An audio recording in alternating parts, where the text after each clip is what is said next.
క్రీస్తునాథుని యందు మిక్కిలి ప్రియ సహోదరి సహోదరులారా, క్రిస్మస్ పండుగ దగ్గర పడుతున్న సమయంలో, క్రిస్మస్ పండుగకి సిద్ధపడుతున్నటువంటి కాలములో మనకి చాలా వ్యక్తిత్వాలు మనకు కనబడుతూ ఉంటాయి, చాలా వస్తువులు మనకు కనబడుతూ ఉంటాయి.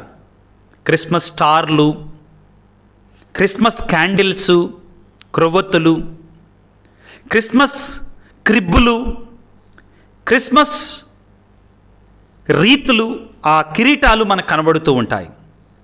వీటన్నిటికంటే కూడా మనం ఎక్కువగా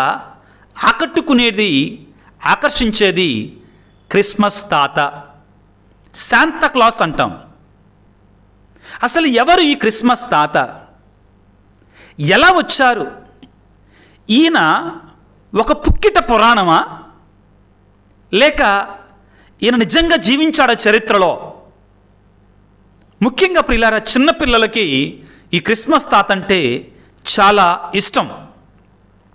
క్రిస్మస్ క్యారల్స్కి వచ్చినప్పుడు మన గృహాలకి ఒక విలక్షణమైన డ్రెస్ వేసుకొని, విచిత్రమైన వేషధారణతో అందరిని సంతోషపరుచుకుంటా, ఆనందపరుచుకుంటా, చాక్లెట్లు ఇచ్చుకుంటా, డాన్స్ వేసుకుంటా, బాధలలో ఉన్నటువంటి వారు కూడా, చిన్నపిల్లలు పెద్దవాళ్ళు అందరూ కూడా ఒకే రకంగా ఈయన చూడగానే ఒక్కసారిగా పెదాల మీద చిరునవ్వు పులుముకుంటారు.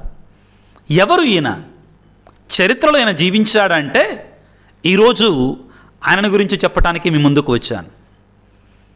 అన్నిటికంటే ముఖ్యమైనటువంటిది, క్రిస్మస్ తాత పుక్కిట పురాణం కాదు, ఆయన ఒక చరిత్ర. సంఘములో, శ్రీ సభలో, దేవుడు యొక్క ఈ యొక్క సంఘములో, ఈ శ్రీ సభలో ఆయన ఒక చరిత్రలో జీవించినటువంటి వాడు. క్రిస్మస్ తాత అనండి, శాంతా క్లాస్ అనండి మీరు. ఆయన అసలు పేరు పునీత నికోలాస్ గారు. పునీత నికోలాస్ గారు. ఆయన క్రీస్తు శకం 3-4 శతాబ్దాలలో జీవించారు. ఒక ధనవంతమైనటువంటి డబ్బున్నటువంటి కుటుంబంలో జన్మించారు. వారి తల్లిదండ్రులు క్రైస్తవులు కాబట్టి వారు చంపబడ్డారు. వారు చనిపోయిన తర్వాత ఈ నికోలస్ గారు, క్రిస్మస్ తాత గారు, ఆయన కూడా క్రైస్తవుడిగా ఉండి ఆయన ఎన్నో శ్రమలు పొందారు. కానీ తాను క్రీస్తు యొక్క సువార్తని చాలా ధైర్యంగా ప్రకటించారు. బలమైన దృఢమైన విశ్వాసముతో సువార్త ప్రచారాన్ని కొనసాగించారు. అన్నిటికంటే ముఖ్యంగా వీరికి పేద సాదలంటే ఎంతో ప్రేమ. కాబట్టి పేద సాదలు, ముఖ్యంగా ఆపదలో ఉన్నటువంటి వారిని, పేదరికంలో ఉన్నటువంటి వారిని ఆదుకునేటువంటి వారు. ఈయన ముఖ్యంగా తన మేత్రాసనములో, తన పరిసర ప్రాంతాలలో ఎవరైతే పేదవారు ఉన్నారో తెలుసుకొని ఆ ప్రాంతంలో ఉన్నటువంటి వారికి ఈయన మారువేషంలో వెళ్ళి రాత్రిపూట సహాయాన్ని ఇచ్చి వచ్చేవాళ్ళు, వాళ్ళకు కూడా తెలియకుండా.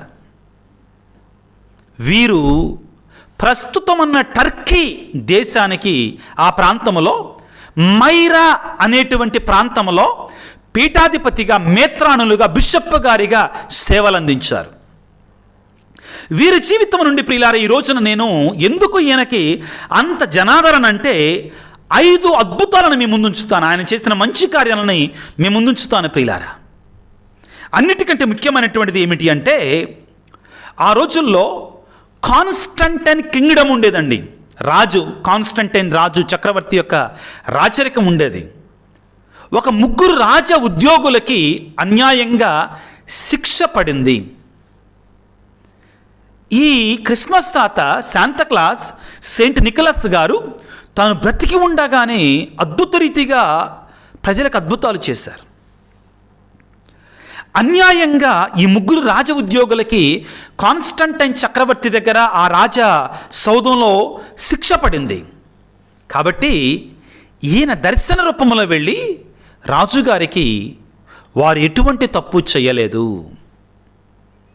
వారు నిరపరాధులు అని తెలియజేయగానే ఆయనకి దర్శనాన్ని స్వీకరించినటువంటి రాజు వారికి స్వేచ్ఛ స్వతంత్రాలు ఇచ్చాడంటండి. రెండవది అతి ముఖ్యమైనటువంటి ప్రియులారా, ఈయన బిషప్ గారిగా ఉన్నప్పుడు మైరా ప్రాంతంలో సముద్రపు ఒడ్డు ఉంది. ఒకానొక సమయంలో భయంకరమైనటువంటి కరువు ఏర్పడింది ఆ ప్రాంతం అంతా కూడా. తన ప్రజలందరూ కూడా ఆకలితో అలమాడుతూ ఉంటే ఏం చేయాలో అర్థం కాలేదు ఆయనకి. ఒక రోజున ఆ సముద్రం ఒడ్డున నడిచి వెళుతూ ఉండగా ప్రియులారా, ఆ ఒడ్డుకి కొన్ని ఓడలు వచ్చి ఆగి ఉన్నాయి. ఆశ్చర్యం వేసింది బిషప్ గారికి. అక్కడున్న మనుషులని వాటిలో వచ్చినట్టు ఏమున్నాయి అందులో అని అడిగితే గోధుమలు, ఆహార పదార్థాలు, ఆ మార్గం గుండా వేరే చోటకి తీసుకొని వెళుతున్నాం, మేము దారి తప్పి ఇక్కడికి వచ్చాం ఒడ్డుకి అని చెప్పారంటండి. వెంటనే వారితో సంప్రదింపులు జరిపి, నా బిడ్డలు ఆకలితో అలమాడుతున్నారు, వారికి మీరు ఆ భోజనం పెట్టకపోతే, ఆహారం ఇవ్వకపోతే వాళ్ళు చచ్చిపోతారు అని వారితో సంప్రదింపులు జరిపి వారిని కన్విన్స్ చేసి వారికి తెలియపరచి ఆ ఓడల్లో వచ్చినట్టు ఆహార పదార్థాలన్నింటినీ కూడా వారి అనుమతితో తన పేద ప్రజలకి పంచిపెట్టారంటండి. అదేవిధంగా ప్రియులారా, వీరు చేసిన అద్భుతాలలో మరొక గొప్ప అద్భుతం ఏమిటి అంటే ప్రియులారా, ముఖ్యమైనటువంటిది ప్రియులారా, ఇదందరూ గుర్తుపెట్టుకోవాలి. తన యొక్క పీఠంలో ఆయన బిషప్ గారుగా ఉన్న ప్రాంతంలో ఒక నిరుపేద వ్యక్తి ఉన్నాడు. అతను అనారోగ్యంతో బాధపడుతున్నాడు. తన పేదరికం రెట్టింపు అయిపోయింది, ఇంకా పేదరికంలో కూరుకుపోయాడు. కానీ తనకు 3 కూతుర్లు ఉన్నారు. ఆ 3 కూడా పెళ్ళిడికి వచ్చారు, యుక్త వయసుకు వచ్చారు. ఏదో ఒక రకంగా తన బిడ్డలకు పెళ్లి చేయాలి, మంచి కుటుంబాలు ఇవ్వాలని ఆశపడ్డాడు. కానీ తన దగ్గర డబ్బు లేదు, అనారోగ్యం కారణంగా ఇంకా పేదవాడైపోతున్నాడు. నా బిడ్డలను ఎలాగనే వదిలిపెట్టడమేనా, ఏమి చెయ్యాలో దిక్కుతోచని పరిస్థితులలో తన బిడ్డలను 3 కూడా వేశ్యాగృహాలకు పంపించి వారు ఏదో ఒక వృత్తి చేసుకుని బ్రతికేటట్లుగా చేద్దామని తలపోస్తూ ఉండగా ఆ తలంపు బిషప్ గారికి, శాంతాక్లాస్ గారికి, నికోలస్ గారికి, క్రిస్మస్ తాతగా తెలిసింది. 3 రాత్రుళ్ళు మారువేషములో ఆ ఇంటి ప్రక్కకు వచ్చి కిటికీ గుండా 3 బంగారపు నాణ్యాలు వేస్తే ఆ బంగారపు నాణ్యాలతో దేవుడే మాకు ఇచ్చాడు, ఆపదలో ఉన్నటువంటి వారికి సహాయం చేయడం దేవుడే క్రిస్మస్ తాతను పంపిస్తాడు అనేటువంటి నానుడు అప్పుడు ఏర్పడింది. ఆ 3 బంగారు నాణ్యాలతో ఆ వ్యక్తి తన కూతుర్లకి ఘనంగా వివాహం జరిపించాడట.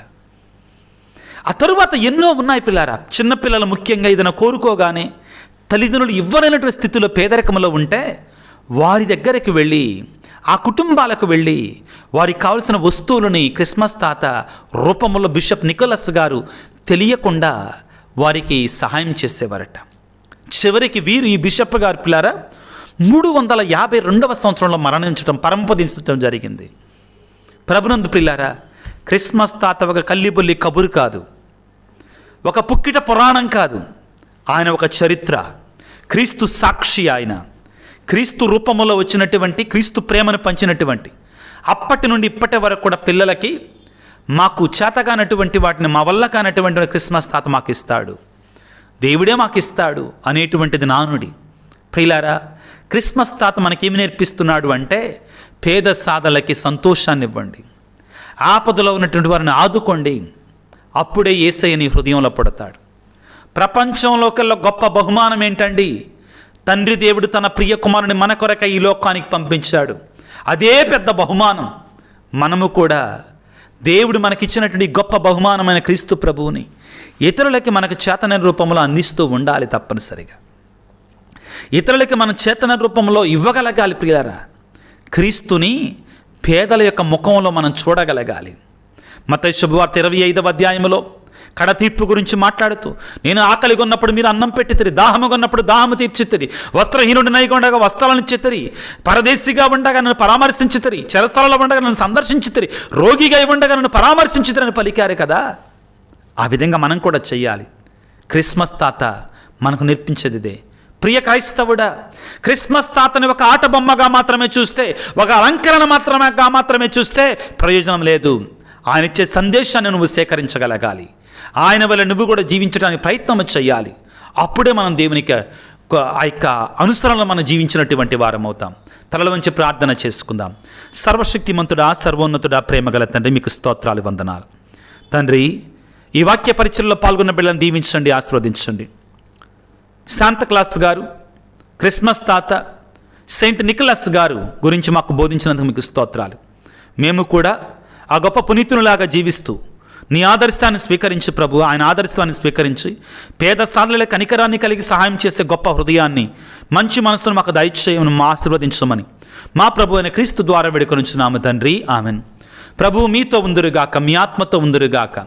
సర్వశక్తి గల సర్వేశ్వరుడు పిత, పుత్ర, పవిత్రాత్మ మిమ్మందరిని చల్లగా దీవించి ఆశీర్వదించి కాపాడుదురుగాక. God bless you. దేవుడు మిమ్ము దీవించుగాక. ఆమెన్.